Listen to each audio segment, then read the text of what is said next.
Hello friend, ICNC study के channel में आपका स्वागत है।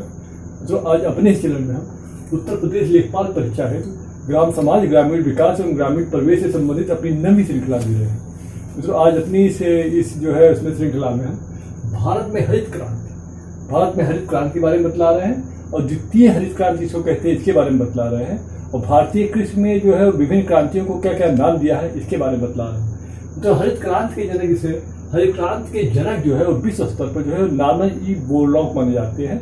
इनका जन्म तो 25 मार्च 1914 को क्रेस्को आइवा में हुआ था और इनकी मृत्यु जो है वो 12 सितंबर 2009 को 95 वर्ष की अवस्था में टेक्सास संयुक्त राज्य अमेरिका में हुई थी। मित्रों, ये हरित क्रांति को इन्होंने विश्व स्तर पर स्थापित किया। रोग मुक्त उच्च उत्पादकता वाले गेहूं की किस्मों के विकास में इनकी भूमिका जो है महत्वपूर्ण रही। इनको मित्रों ये विश्व खाद्य पुरस्कार के संस्थापक थे नॉर्मन ई बोरलॉग जी, और इनको विभिन्न पुरस्कार भी जो है विश्व स्तर पर दिया गया, जैसे नोबेल शांति पुरस्कार इनको दिया गया और स्वतंत्रता के राष्ट्रपति पुरस्कार दिया गया और कांग्रेसनल गोल्ड मेडल अवार्ड दिया गया और रोटरी इंटरनेशनल अवार्ड दिया गया, और भारत सरकार ने भी इनको मित्रों पद्म विभूषण से सम्मानित किया।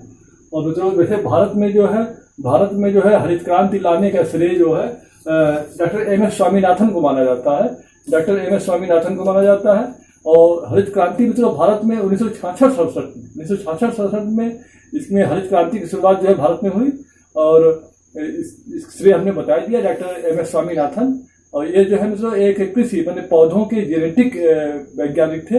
इन्होंने जो है पौधों के जो है विभिन्न प्रकार के प्रयोग से और किस प्रकार से उच्च उत्पादकता लाई जाए इसके बारे में इन्होंने अनुसंधान किया, विशेषकर गेहूं के फसल में जो है।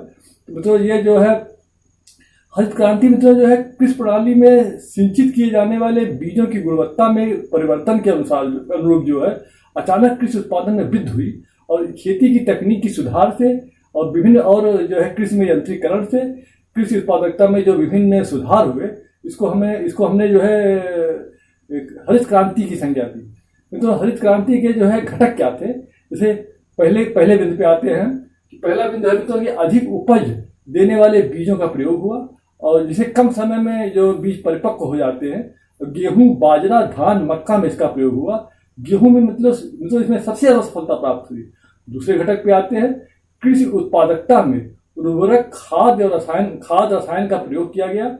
शुरुआत में जहां प्रति हेक्टेयर में तो 2 किलोग्राम रसायन का छिड़काव किया जाता था, आज के समय में कई गुना बढ़ चुका है।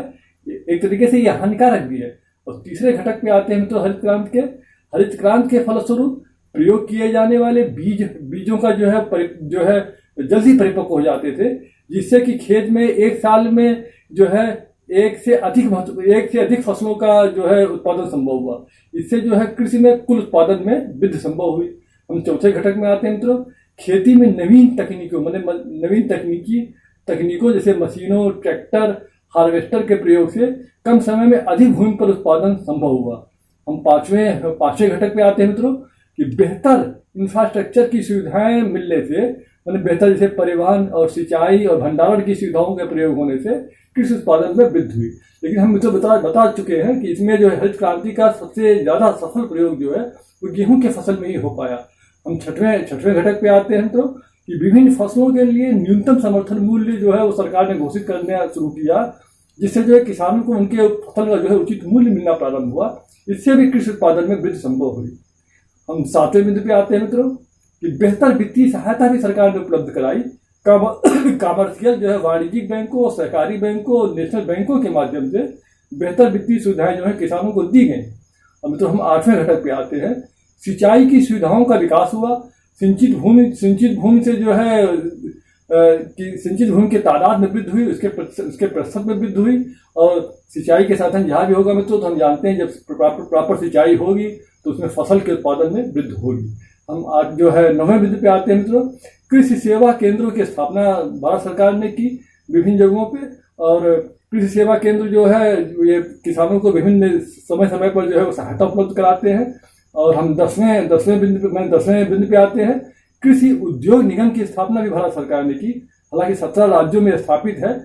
इसका मुख्य उद्देश्य है तो किसानों को खेती के लिए विभिन्न कृषि उपकरणों और मशीनों की पूर्ति करना है और कृषि उपज के भंडारण को प्रोत्साहित करना है।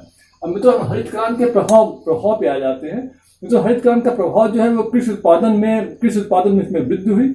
आयात जो हम करते थे खाद्यान्नों का वो धीरे धीरे समाप्त हो गया और खाद्यान्न में हम आत्मनिर्भर हो गए। और दूसरा जो है इसका प्रभाव हुआ मतलब हम उत्पादकता में सुधार हुई, कृषि उत्पादकता में सुधार हुई और गेहूं चावल के साथ साथ अन्य फसलों के भी उत्पादन में वृद्धि हुई। हालांकि इसका मुख्य प्रभाव जो है हरित क्रांति का हम गेहूं में ही देखते हैं, इसलिए इसको गेहूं क्रांति भी कहा जाता है। और तीसरा इसका प्रभाव है मित्रों कि रोजगार में वृद्धि हुई और रोजगार जो है वो कृषि क्षेत्र से जो गैर कृषि क्षेत्रों में स्थानांतरित हुआ। और हम चौथे प्रभाव पे आते हैं मित्रों कि अनाज की कीमतों में स्थिरता आई। जो कीमत एक समय पे असंतुलित हो जाया करते थे उसमें एक संतुलन कायम हुआ। लेकिन मित्रों हरित क्रांति के दुष्प्रभाव भी हुए। हरित क्रांति के दुष्प्रभाव जैसे क्या क्या है मित्रों कि इसमें जो है कृषि क्षेत्र में असमानता बढ़ी और विशेषकर ग्रामीण क्षेत्र में इसमें अमीर होते गए और गरीब होते गए। और दूसरा है मित्रों कि क्षेत्रीय असमानता में वृद्धि हुई। हरित क्रांति का प्रभाव जो है पंजाब, हरियाणा, पश्चिमी उत्तर प्रदेश और आंध्र प्रदेश और महाराष्ट्र में हुआ, तो इसलिए इसमें क्षेत्रीय असमानता में भी वृद्धि हुई। और तीसरा इसका दुष्प्रभाव क्या हुआ, कीटनाशकों के प्रयोग से जो है वो जो है तमाम तरीके की अन्य बीमारियां जो है वो जो है होने लगी। और चौथा जो है मित्रों है कि ये इसमें मित्रों ये गेहूं क्रांति रही, ये भी हम बता चुके हैं। तो ये जो है 4 इसके दुष्प्रभाव है। अब इसमें जो है हरित क्रांति का प्रारंभ माना जाता है, ये हम बता चुके हैं 1966 में। हरित क्रांति में सबसे अधिक उत्पादन में वृद्धि हुई, ये भी हम बता चुके हैं गेहूं में। और हरित क्रांति का प्रभाव सीमित रहा, मानी गेहूं क्रांति का थोड़ा सा सफलता इसमें ज्वार और बाजरा में मिली। और उसके बाद में तो हम द्वितीय हरित क्रांति की बात करते हैं। ये हमारे भूतपूर्व राष्ट्रपति स्वर्गीय APJ अब्दुल कलाम ने 2006 में 93वें विज्ञान कांग्रेस में द्वितीय हरित क्रांति की बात कही। द्वितीय हरित क्रांति में बल दिया गया मित्रों कि सर्वोत्कृष्ट उत्पादन के तकनीकों का प्रयोग हो और ऑर्गेनिक फार्मिंग को बढ़ावा दिया जाए और उसको समुन्नत किया जाए और मिट्टी की उर्वरता में वृद्धि हो और रेन वाटर हार्वेस्टिंग को बढ़ावा देना है और उचित मूल्य व्यवस्था पर साख उपलब्ध कराना है। हम मित्रों भारतीय कृषि क्रांतियों में आते हैं, ये भी अक्सर पूछा जाता है आपसे। भारतीय कृषि क्रांतियों में तो श्वेत क्रांति है मित्रों, श्वेत क्रांति किससे संबंधित है, दूध उत्पादन से।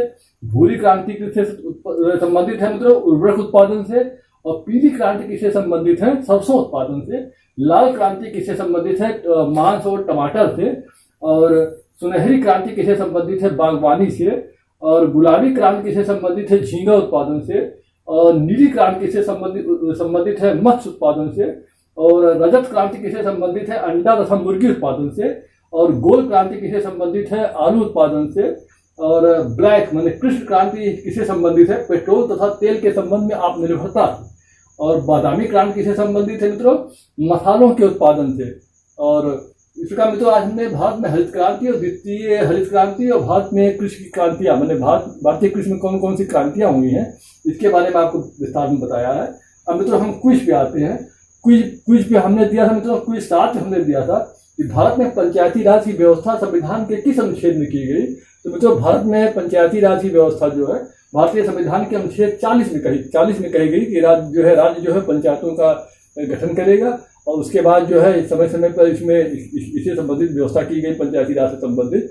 तो मित्रों आज हम आठवां क्विज अपना दे रहे हैं।